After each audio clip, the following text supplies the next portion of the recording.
And when you want something, all the universe conspires in helping you to achieve it. Now you might be thinking, where's the first time I heard this before?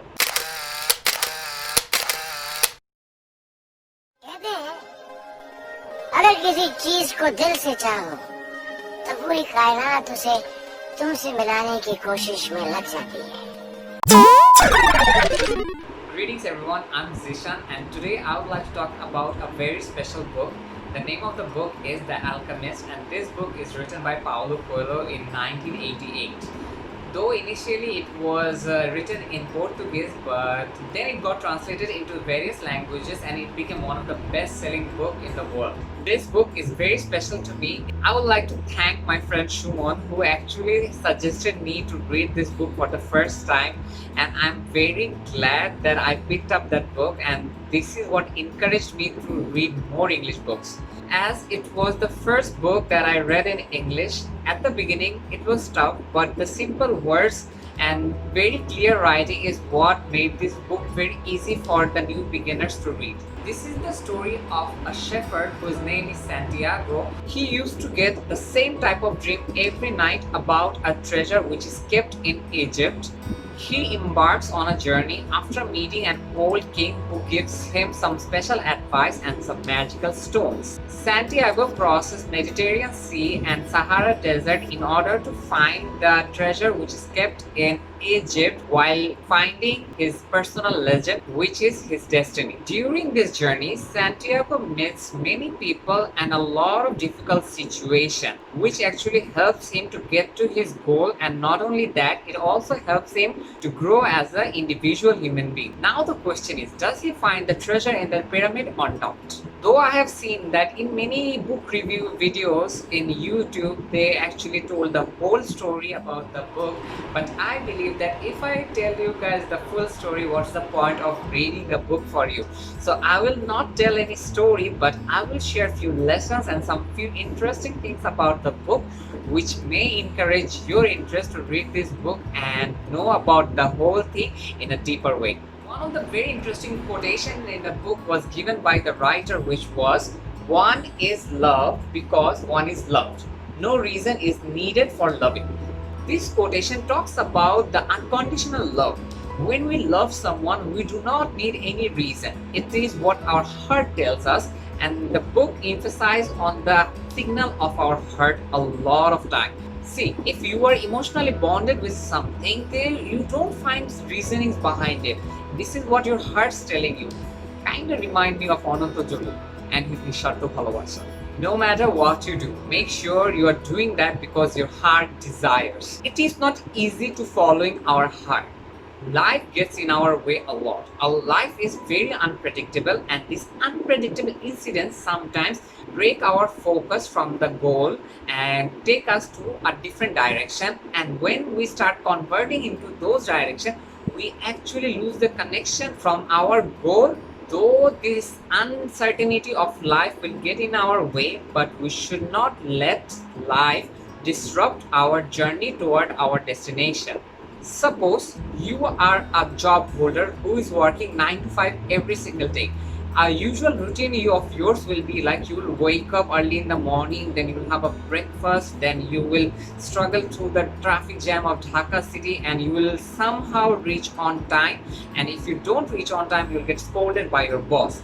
And after that, you have to deal with the same place, same laptop, and same desk every single day, and you will come back home exhausted and try to get some rest for the next day. Same thing happening over and over again will actually make your life very monotonous.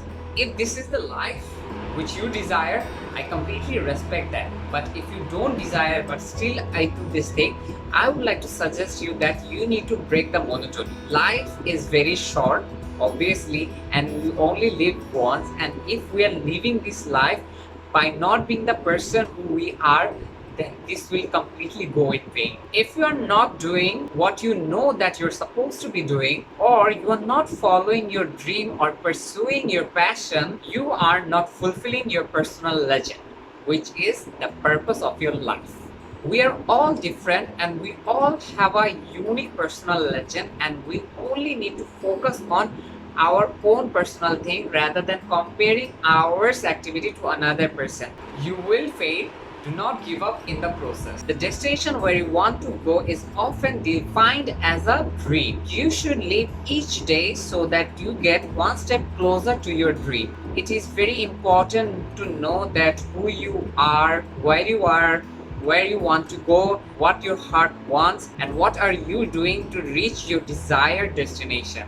The only thing that makes our dream impossible to achieve is the fear of failure. Fear is the biggest obstacle than the obstacle itself. The fear of suffering is actually worse than the suffering itself. But if you think big and open up your heart and mind, the universe will always reward you. But there is one very important thing to know is that you will fail.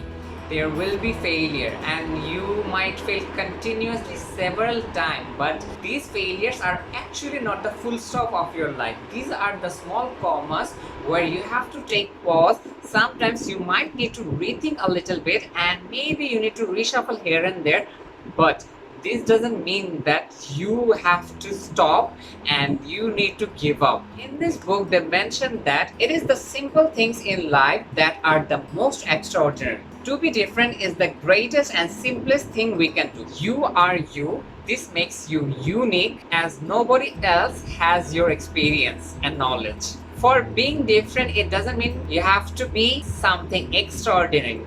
You just need to be yourself, because in this world there's only one person who is me, and that person is me. I don't know if it makes sense or not. Okay, whatever. The thing what I'm trying to say is that you need to focus on yourself and you need to find out to be the best version of yourself, because there's no other person like me. There's no other person like you as well. We are different, and our difference is what makes us unique and special. Very few of us are actually lucky enough to do things that we love or follow our dream. We strive for validation from other people. We try heart and soul to stand up in the society or build up a status in our society, and this is what puts us in a rat race where everyone is targeting to one simple thing. This is a problem. This is the problem of the whole world, where we are trying to be at the top in the same position. We have seen in the movies that when the line becomes straight, the patient dies.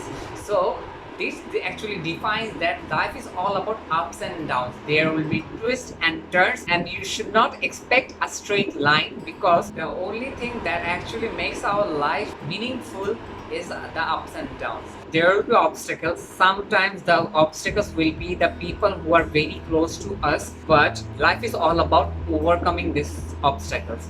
We should not let our fear or anything else to stop and put a full stop at our destination. All we have to do is to, whenever there will be an obstacle, we need to tell ourselves that there is also a solution. Be unrealistic. Now, in this modern world where everyone is striving to be real, I'm telling you guys to be unrealistic. This might knock you off guard for a minute, but hear me out. All the inventions that have been done in this world were made by the people who didn't think real. They were unrealistic. If Thomas Alva Edison think realistically, he wouldn't be able to make electricity.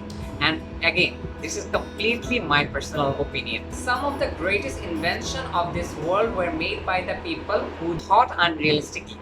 If I were in a place of Newton, I wouldn't think about the gravity. I would think about where is the water and how can I clean this apple to eat as soon as possible. Now here comes a very interesting term to learn, which was mentioned in the Alchemist book. The term is maktub, which basically means it is written. If you are a Muslim follower like me, you will know that our fate is written by the God. No matter what he does, every person on earth plays a central role in the history of the world, and normally he doesn't know it. In a very simple manner, the term maktub can be explained as everything that happens for a reason. We think that our path is already outlined for us. When I came to know about this term maktub, what I adopted is that instead of getting engulfed by the fear or challenges, we need to think about our fate. and we need to believe in fate, and we must believe that whatever my Almighty decided for me, it is the best for me. Now, here's where many people might start the debate on fate. If it's already written, then why do I have to do anything? Here's